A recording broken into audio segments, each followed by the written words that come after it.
Dans ce stade amateur du nord de la Syrie, une équipe de football pas comme les autres s'entraîne.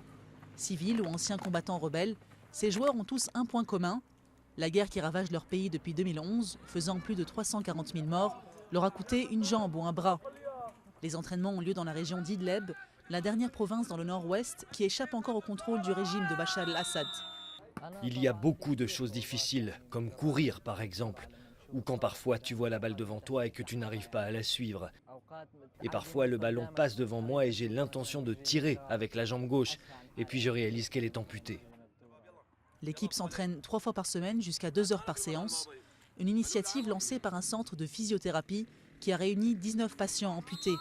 Abdelkader est un ancien combattant rebelle originaire de Homs. En 2015, il a perdu une jambe dans des combats près d'Alep. Avec l'entraînement, j'ai commencé à faire des choses que je n'arrivais pas à faire avant, comme soulever une bouteille de gaz. Des choses qui étaient difficiles, mais je sens que mon corps est plus fort qu'avant. J'ai commencé à pouvoir faire plus de choses, à la maison ou même à l'extérieur. Aujourd'hui, c'est jour de match.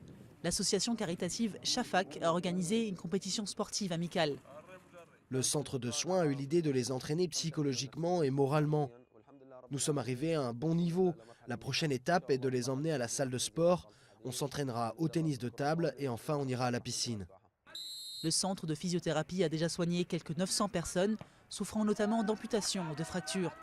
Objectif, retrouver tant l'usage de son corps que le moral.